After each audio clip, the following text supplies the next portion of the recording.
نہ کوئی غم کرو نہ خوف، خوشیاں مناؤ جنت کی جس کا تم سے وعدہ کیا گیا تھا۔ اللہ کی ربوبیت پر اطمینان جب انسان کو ہو جاتا، میرا رب اللہ ہے، ربی اللہ، انسان کے لیے نہ کوئی کھٹکا، نہ کوئی خطرہ، نہ کوئی خوف، نہ کوئی حزن۔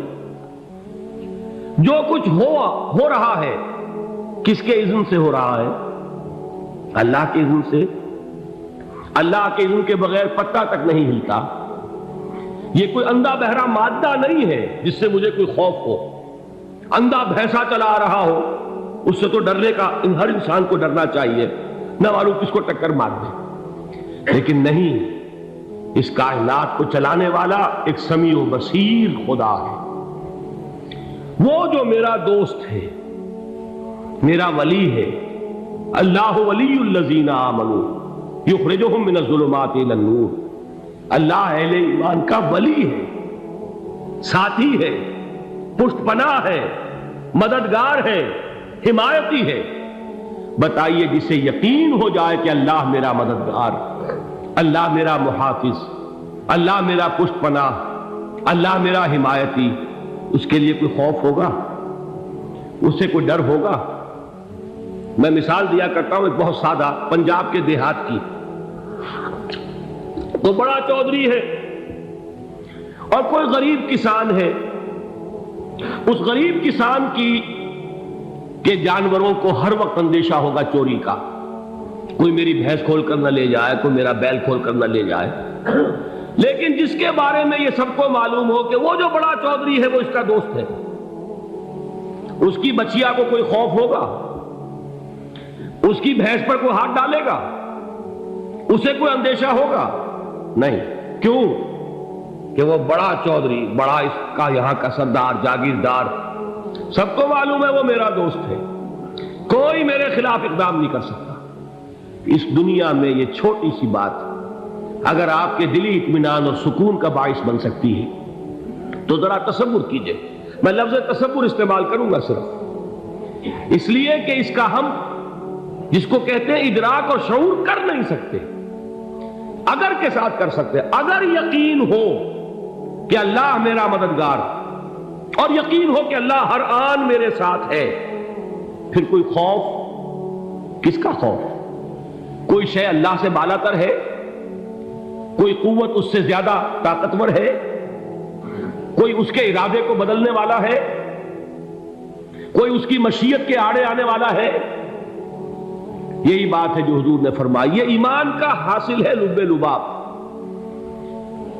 کہ دیکھو اچھی طرح اس بات کو ذہن نشین کر لو، اگر تمام انسان مل کر تمہیں کوئی نقصان پہنچانا چاہے نہیں پہنچا سکتے، مگر جو کچھ اللہ نے لکھ دیا ہو، اور تمام انسان مل کر تمہیں کوئی نفع پہنچانا چاہے نہیں پہنچا سکتے، مگر وہ شے جو اللہ نے طے کر دی۔ آپ پھر میں کہوں گا ذرا طاری کیجئے، اسے فرض کیجئے، اسے سوچئے۔ اگر اس حدیث پر ہمارا دل ٹھکا ہوا ہو تو کسی سے ڈر ہوگا؟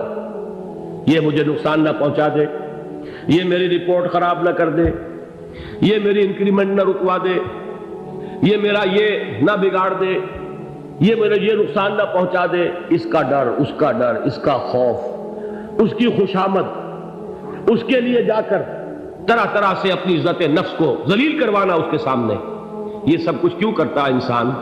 جب سمجھتا ہے کہ اس کے ہاتھ میں میرا کوئی نفع ہے، اس کے ہاتھ میں میرے لیے کوئی ضرر ہے، یہ مجھے کوئی غضب پہنچا سکتا ہے، یہ مجھے کوئی نقصان پہنچا سکتا ہے، یہ میرا کوئی کام بنا سکتا ہے، یہ میری کوئی ضرورت پوری کر سکتا ہے، اسی کا نام شرک ہے۔ جہاں آپ نے یہ سمجھا کہ غیر اللہ کے اندر کوئی طاقت موجود ہے، وہی شرک ہے۔ بتوں سے تجھ کو امیدیں، خدا سے نو امیدی، مجھے بتا تو صحیح اور کافری کیا ہے؟ شرک تو یہ ہے۔ جس پر بھی تمہیں یہ خیال ہے، کلمہ ہے یہ کلمہ سوم، لا حول ولا قوت الا باللہ، ذرا اس پر دل کو کبھی اگر آپ تصور کریں، پھر فرض کریں، دل ٹھک جائے اس پر، کوئی طاقت نہیں۔ یہی بات تھی جو شیخ عبد القادر جیلانی رحمۃ اللہ علیہ نے اپنی وصیت میں اپنے بچے سے کہی۔ 11ویں دینے والے ہیں، لیکن حضرت شیخ عبد القادر جیلانی کی وصیت اور تعلیمات کو کتنے لوگ ہیں جانتے ہو؟ یہ جن مقامات تک پہنچے ہیں وہ کس چیز کی بدولت پہنچے؟ انہوں نے جو پیغام دیا وہ کیا تھا؟ اے میرے بچے، جس طریقے سے قرآن مجید میں حضرت لقمان کی نصیحتیں جو ہے نقل کر دی گئی ہیں، میں یہ عرض کروں گا بالفرض اگر قرآن حضرت عبد القادر جیلانی کے بعد نازل ہوا ہوتا تو شیخ عبد القادر کی یہ نصیحتیں بھی قرآن میں درج ہوتی۔ اتنی اونچی نصیحتیں ہیں۔ اے میرے بچے، اس حقیقت کو ذہن نشین کر لے، لا فاعل فی الحقیقت ولا مؤثر الا اللہ۔ اس کائنات میں نہ کوئی فاعل حقیقی ہے نہ مؤثر حقیقی ہے سوائے اللہ۔ کسی شے میں کوئی تاثیر نہیں اگر اللہ نہ چاہے۔ آگ جلا نہیں سکتی اگر اللہ نہ چاہے، پانی ڈبو نہیں سکتا اگر اللہ نہ چاہے، زہر ہلاک نہیں کر سکتا اگر اللہ نہ چاہے، کوئی چیز فائدہ نہیں پہنچا سکتی اگر اللہ نہ چاہے۔ تو در در پہ کیوں سر جھکاتے ہو؟ در در پر کیوں جبیں سائی کرتے ہو؟ سب کے سامنے کیوں ہاتھ پھیلاتے ہو؟ ایک اللہ سے مانگو، ایک اللہ کے سامنے زمین پر اپنی جبین رکھو۔ لا فاعل فی الحقیقت ولا مؤثر الا اللہ۔ نظر آتا ہے ہمیں کہ پانی پیاس بجھا دیتا ہے، پیاس بجھانے کی صلاحیت پانی میں نہیں ہے، اللہ کے اذن سے۔ کھانا بھوک مٹا دیتا ہے، بھوک مٹانے کی صلاحیت کھانے میں نہیں ہے، اذن رب میں ہے۔ دیکھیے یہی یقین تھا حضرت موسیٰ علیہ السلام کا واقعہ یاد کیجئے۔ سامنے سمندر آ گیا ہے، قوم دیکھتی ہے پیچھے کہ گرد و غبار کا طوفان، معلوم ہوا کہ فرعون اپنے لشکر سمیت آ گیا۔ لشکر جب چلتا تھا تیز رفتاری کے ساتھ تو گرد و غبار کا جو طوفان اٹھتا تھا اس کا تصور کیجیے، اور لمحہ بلمحہ وہ قریب آ رہا ہے۔ پوری قوم نے کیا کہا؟ اے موسیٰ انا لمدرکون، اے موسیٰ ہم کو پکڑے گئے۔ قرآن مجید نے تو یہاں وہ باتیں نہیں لکھی ہیں، لیکن تورات میں یہ درج ہے کہ بنی اسرائیل جھگڑنے لگے، دست و گریبان ہو گئے موسیٰ کے ساتھ۔ موسیٰ نے یہاں مروایا لا کر، اس سے تو ہم ہی بہتر تھے، وہاں کھانے کو ملتا تھا، زندگی تو تھی، بیگار ہم کر رہے تھے، موت تو نہیں تھی۔ اب جو کچھ ہوگا اس کا تصور کرو، جس طریقے سے ہمارے ٹکڑے اڑائے جائیں گے۔ تو لڑ رہے ہیں حضرت موسیٰ علیہ السلام سے، یہ تورات کی تفصیل ہے۔ قرآن میں صرف اتنا آیا ہے، پریشان ہو کر انہوں نے کہا انا لمدرکون، موسیٰ ہم کو پکڑے گئے۔ اس وقت موسیٰ کا جواب کیا ہے؟ کلا ان معی ربی سیہدین، نہیں، میرے ساتھ میرا رب ہے، وہ راستہ دے گا۔ بتائیے کہاں راستہ نظر آ رہا ہے؟ یہ ہے ایمان بالغیب۔ راستہ نظر نہ آئے تب اللہ پر یقین ایمان ہے۔ جیب میں پیسے ہوں اور تب دل کو اطمینان ہے تو ایمان کس پر ہوا؟ پیسے پر، اللہ پر نہیں۔ جب وسائل و ذرائع نہ ہو اور پھر یقین ہو کہ اللہ مسبب الاسباب ہے، وہ اسباب کا پابند نہیں ہے، وہ اسباب کا محتاج نہیں ہے، اسباب اس کے محتاج ہے۔ اگر یہ یقین ہے تو اللہ پر ایمان ہے، یہ نہیں ہے تو تمہارا ایمان اسباب پر ہے، وسائل پر ہے، ذرائع پر ہے، مادیات پر ہے، اللہ پر نہیں۔ اس وقت کہاں راستہ تھا؟ کوئی راستہ تھا؟ سمندر ہے اور ادھر سے لشکر آ گیا ہے۔ کلا ان معی ربی سیہدین۔ اب دیکھیے ایمان کہہ دینا آسان ہے، ہوا معکم اینما کنتم، جہاں کہیں بھی تم ہوتے ہو اللہ تمہارے ساتھ ہوتا ہے، لیکن اس کا یقین قائم ہو جائے تو زمین و آسمان کا فرق واقع ہو جائے۔ یہی بات ہوئی حضور کے ساتھ۔ غار ہے، چھپے ہوئے ہیں محمد رسول اللہ اور آپ کے وہ یار غار ابو بکر صدیق رضی اللہ تعالی عنہ۔ اقبال نے حضرت ابو بکر کی شان میں چند اشعار کہیں صرف، لیکن واقعہ یہ ہے کہ بھاری بھاری نظموں پر اور قصیدوں پر بھاری ہے، طویل ترین نظمیں اور قصیدے ہوں ان پر بھاری ہے۔ ہمتیں ابو بکر کی ہمت جو ہے، کشت ملت را جو ابر، جیسے بارش سے کھیتی اپجتی ہے، ابو بکر کی ہمت اور عزیمت اس امت کو اسی طرح سینچنے والی ہے۔ ثانیے اسلام و غار و بدر و قبر، وہ دوسرے تھے اسلام میں، دوسرے پہلے کون تھے؟ انا اول المومنین، حضور فرماتے ہیں سب سے پہلا ایمان لانے والا میں، دوسرے ابو بکر۔ ویسے ہمارے ہاں یہ چلتا ہے اختلاف، حضرت علی پہلے ہیں کہ حضرت ابو بکر پہلے ہیں، لیکن اس میں بڑی خوبصورت تطبیق قائم کی ہے علماء نے، اور بہت صحیح ہے۔ چار کے بارے میں فیصلہ ہی مت کرو کہ کون پہلے، ان کی ایک عجیب تقسیم کر دی ہے۔ آزاد مردوں میں، بالغ مردوں میں سب سے پہلے ابو بکر، بچوں میں سب سے پہلے علی، خواتین میں سب سے پہلے خدیجہ، اور غلاموں میں سب سے پہلے زید بن حارثہ۔ بڑی پیاری تقسیم ہے، یہ چاروں ہی پہلے ہیں، ہر ایک کے لیے اولیت ہے۔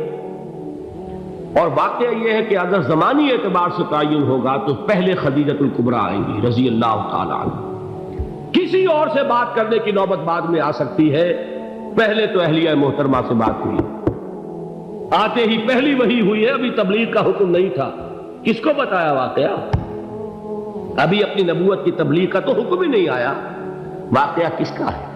وہ خدیجہ کا ہے۔ جب کہا ہے کہ خشیت علی نفسی، مجھے اپنی جان کا اندیشہ ہے، تو کیا جواب دیا خدیجہ نے رضی اللہ تعالی عنہا؟ وہ صدیقۃ الکبریٰ ہے، صدیقات جو ہے خواتین ان میں چوٹی پر خدیجۃ الکبریٰ ہے رضی اللہ تعالی عنہا، اور صدیق جو مرد ہیں ان میں صدیق اکبر ہے ابو بکر صدیق رضی اللہ تعالی عنہ، لیکن صدیقات میں چوٹی پر۔ جب حضور نے فرمایا خشیت علی نفسی، کیا فرمایا، کیا عرض کیا، کیسے تسلی دی؟ نہیں نہیں، اللہ آپ کو ضائع نہیں کرے گا، آپ غریبوں کے ہمدرد ہیں، آپ مساکین کے تکالیف رفع کرنے والے ہیں، آپ بیواؤں کی سرپرستی کرتے ہیں، آپ مسافروں کی خدمت کرتے ہیں، اللہ آپ کو ضائع نہیں کرے گا۔ یہ یقین ہے اس خاتون کے اندر۔ خیر وہ ایک علیحدہ بات ہو جائے گی۔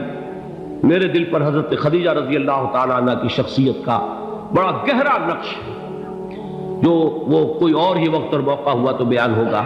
بہرحال اقبال نے ایک مصرے میں جو چار اولیتیں جمع کر دی ہیں، ہمتیں او کشت امت را چو ابر، ثانی اسلام و غار و بدر و قبر۔ اسلام میں حضور کے بعد پہلے کون؟ ابو بکر۔ غار میں حضور کے ساتھ کون؟ ابو بکر۔ بدر کی رات اللہ کا رسول سربسجود وہ جھاڑ، وہ گھاس پھوس کی جو جھوپڑی بنائی گئی تھی، اور وہاں تلوار ننگی لے کر پہرا دینے والا کون؟ ابو بکر۔ اور اس حجرہ عائشہ میں محمد کے بعد سب سے پہلے دفن ہونے والا کون؟ ابو بکر رضی اللہ تعالی عنہ وصلی اللہ علیہ وسلم۔ وہ جو معاملہ میں سنا رہا تھا غار ثور کا، حضرت ابو بکر بھی حضور کے خیال سے لرز گئے ہیں۔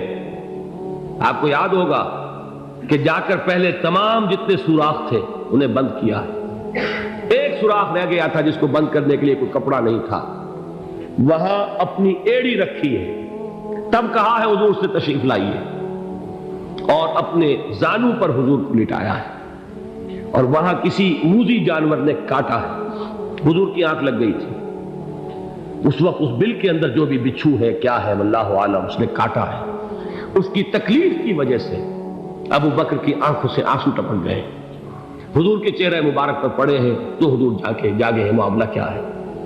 ایڑی نہیں ہٹائی وہاں سے، مبادا وہ جانور وہاں سے نکل کر محمد الرسول اللہ کو کوئی گزن پہنچا دے، ابو بکر کی ایڑی ہے، جس طرح چاہے کھا لے، ختم کر دے، جان نکل جائے تب کوئی آنچ آئے، محمد پر تو آئے، لیکن جیتے جی نہیں۔ وہ ہے ابو بکر۔ حضور کے خیال سے اس وقت حضور نے پھر اپنا لعاب دہن لگایا ہے، اور اس سے پھر آپ کی تکلیف ختم ہوئی۔ جیسے خیبر میں حضرت علی کی آنکھ دکھ رہی تھی، اس کو جو شفا حاصل ہوئی ہے وہ بھی حضور کے لعاب دہن سے ہوئی۔ تو بہرحال اس وقت انہوں نے کہا ہے کہ اے نبی یا رسول اللہ، اگر اس وقت ان میں سے کسی نے غیر ارادی طور پر بھی اپنے قدموں کی طرف جھانک لیا تو پکڑے جائیں گے، کیا جواب تھا اللہ کے رسول کا؟ لا تحزن ان اللہ معنا، اللہ ہمارے ساتھ ہے، کیوں گھبراتے ہو ابو بکر؟ یہ ہے ایمان باللہ، میرا مالک اللہ، میرا رازق اللہ، میرا محافظ اللہ، میرا مددگار اللہ، میرا پشت پناہ اللہ، میرا دوست اللہ۔